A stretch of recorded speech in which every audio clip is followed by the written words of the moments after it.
Hello there. Welcome to my campfire.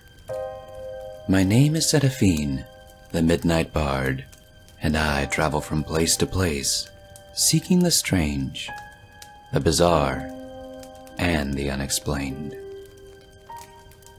Imagine that you could tear a piece from yourself and transform it into something entirely other. Artists of the world use a variety of mediums to project abstract emotions into the living world.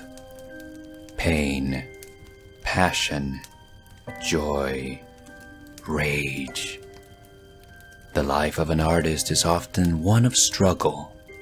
Powerful and chaotic emotions all surge in a wild attempt to erupt into existence. Sometimes the result is a work of beauty, and other times, well, sometimes the struggle can result in unforeseen demons. A man stands before a work of his own making, enraptured by its presence. He spoke of its creation by saying, "Good artists borrow, great artists steal."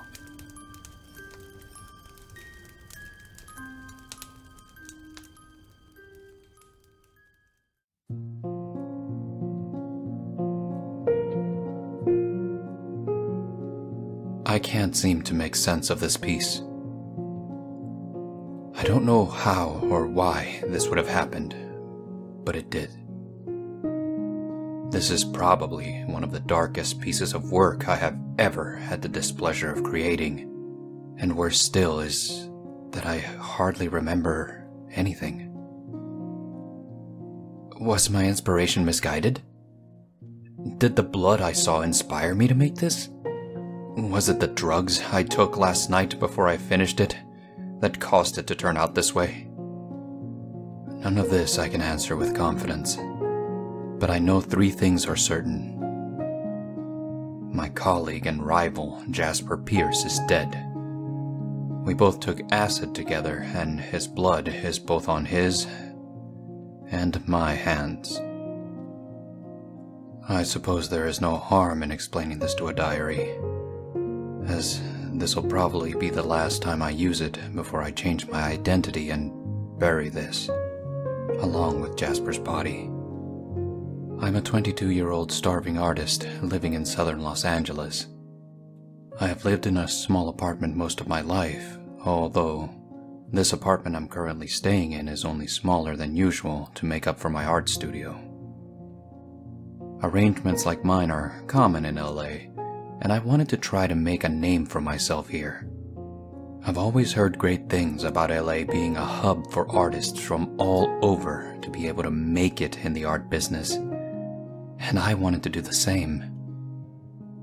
However, I underestimated the old phrase of being a starving artist, and have been stuck out here for months with little in the way of work.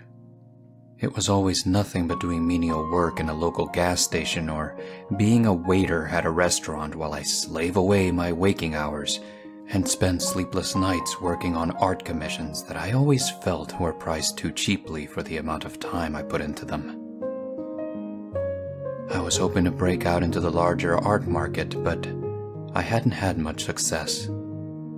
It just so happened that, while running off to a show to provide a piece to a client who had ordered a painting of mine to be a part of an exhibit they were putting on, I just so happened to run into the legendary painter and sculptor, Jasper Pierce. I've wanted to meet this artist for years, and here he was, right in front of me. He sold his first professional painting at an art auction for over 10 grand at the age of 13, and was well known throughout the art world. He was only a few years older than me, but he had so much more experience in the art world than I did. I looked to him like he was a god that night.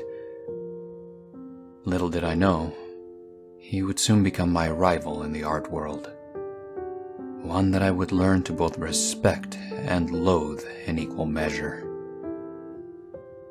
He gave me a friendly enough approach that night and seemed eager to work with me at first. "Is your name Diego Ramirez?" I tried my best to sound as reserved as possible.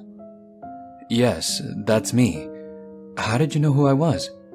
Jasper laughed off my surprise. "I asked Natalie who painted the gorgeous Night at the Woods painting, and she pointed me in your direction." Natalie was the curator and my client who hired me to work on a painting for her exhibit. "Care if I show you around, Diego?" I had never been to an art show like this, and had just barely arrived no more than a few minutes before. "Sure, that'd be great." At the same time, I could barely contain my excitement and spent the entire night with Jasper. It was a night that I wouldn't forget, largely because it served as a nasty reminder as to the kind of person Jasper was in public, compared to the kind of rotten individual he was behind the scene. That night was the last time I looked at Jasper as the pure inspiration that I saw him as. The next time we met, it was like I was speaking to a different person. In every instance we interacted with each other when we weren't in public over the next several months, as we worked on more art pieces for the same clients, the less and less he felt like a true friend who had my best interest in mind, and more like a bitter rival whose throat I wanted to rip out. We were supposed to be working on art pieces for a big traveling art exhibit, but I had been forced to work overtime at the gas station and hadn't had nearly enough time to work on the painting. Worse still, when I started to have more time again, just before the deadline, I got a mental block, one that I couldn't seem to shake and one that Jasper was not willing to deal with. He came to check up on my progress on my painting and was not happy, to say the least. "Hey, do you have the art ready? Natalie said she wanted that art in 2 weeks. That was over a week ago. Where the hell have you been?" I tried to reason with him that I didn't have enough time to work on the art piece. "I'm sorry, Jasper. I haven't had enough time to work on the painting. I've been so busy with work that I haven't had time to work on the..." He slapped me across the face before I could finish my explanation. "You don't get it, do you, dipshit? This is the gallery of our lifetime. This is supposed to be an exhibit that travels around the world. This will be on the road for years and end up in the most prestigious art museums in the world, and you couldn't sacrifice more of your precious time for this?" He had layers of sarcasm in his tone as he lectured me for what felt like several minutes. "What did you think was going to happen? We need to have this to Natalie ASAP, or none of our art is going out there. She wanted a full exhibit, and I'm not about to fill your spot when I've already made a damn near masterpiece. I mean, I probably should, considering how much trouble you're giving us over a damn painting. I say it isn't worth having you on.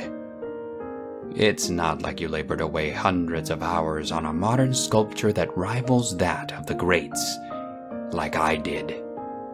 This is when I started to snap at Jasper. "Hey man, I've been working overtime at the gas station. Some of us still need to pay our bills, you know." Jasper took a step back and gave a slight chuckle. "It's not like you're taking nearly enough risks to warrant not working a 9-to-5 job, though, aren't you? I know paintings. Even overdone oil paint crap like yours doesn't take that long to do.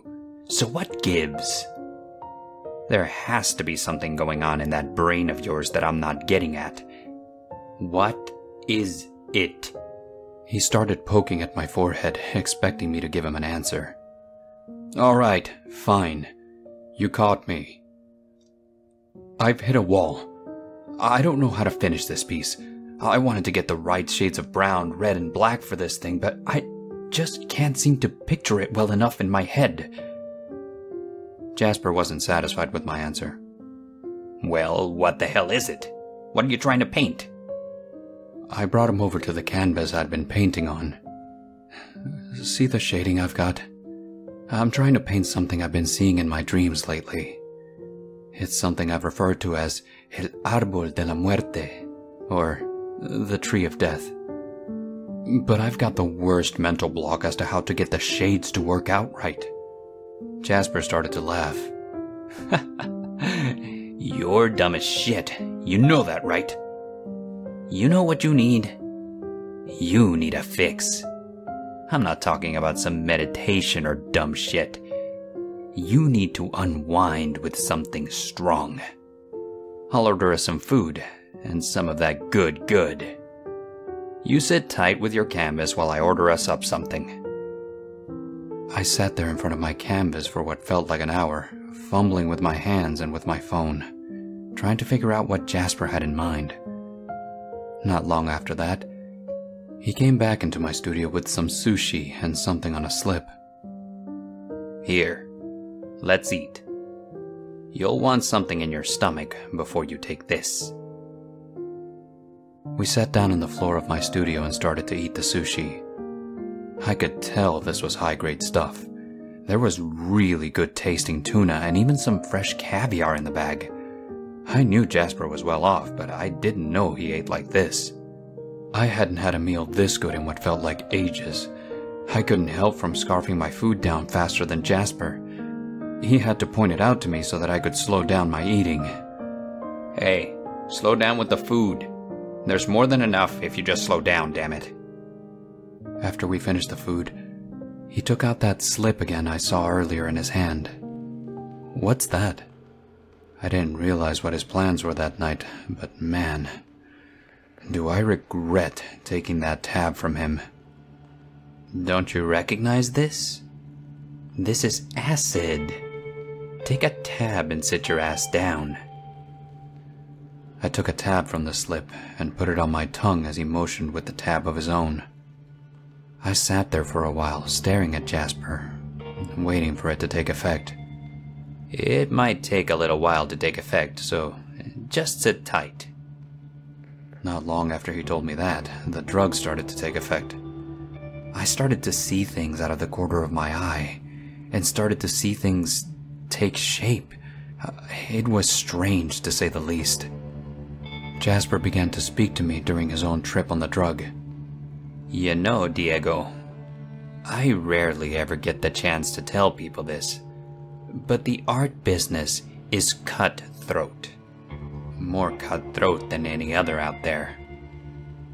It's either be a monster or fall prey to some bigger fish that's trying to get their shit out into the world. If I only knew how much of a monster Jasper really was, maybe I wouldn't have invited him over that night. Or any other night for that matter. You see, Diego, good artists borrow, but great artists steal. That was a line by none other than Pablo Picasso. You've heard that line, haven't you? I nodded my head, pretending like I knew what he was talking about to avoid him lashing out at me again. You see, there's one thing worth stealing above all else, Diego. Do you know what that is? I tried to come up with something convincing as my reply, but I fell just short. Great artist steals someone else's style? He shook his head. No, damn it. You don't get it, man. You just don't get it. He got closer to me. Great artists steal souls, man. I looked at him strange after he told me that. You steal souls? Yeah, man. I steal souls. Well, I steal a lot more than that. But a great artist steals souls. When they look at your piece, if they like it, they'll stare at it for a few seconds before moving on to the next thing. If they really like it, they get entranced by the piece and want to take photos of it and maybe even try to meet the artist who made it. When I steal souls, man, there's no better feeling than being in that moment and knowing a piece of mine stole somebody's soul. I was curious what he meant by stealing other things, and in retrospect, definitely should not have asked him. He laughed a bit and looked me dead in the eye. You really think I make all of this money from doing these old art shows? Do you? Hell no. I make money in the underground, man. I get fluids, body parts, anything I can get, really, and incorporate it into taboo pieces that people in the underground just love to eat up. You know? They love that shit, man. I was getting pretty nervous now. Wait, how do you get that stuff? His smile faded from his face. How about I just show you? Jasper reached out and grabbed me by the throat and began to strangle me. I quickly found myself flat on the floor, struggling for anything I could use to hit him with. I flailed around a bit until my foot knocked over the canvas and stand that was nearby us. I quickly reached over for a brush and jammed it right into Jasper's right eye. He screamed, strengthening his grip.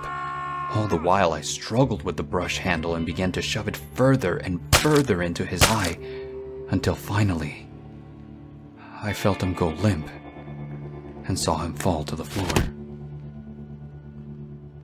I don't know what happened next, but something came over me. I grabbed the brush and began to quickly mix paints with Jasper's blood, and painted with the fresh, spilling blood until I finished my painting. I don't know what came over me, but something about the blood was what I needed to finish the painting. I painted the edges of the tree an old blood brown that stuck well to the canvas. There was something beautiful about his blood making up part of the canvas that I just can't explain, and was something I preferred not to explain to Natalie. Nor did I want to explain what happened to Jasper. But I suppose, after all of that struggling with Jasper, I did learn something good from him. Good artists borrow, and great artists steal.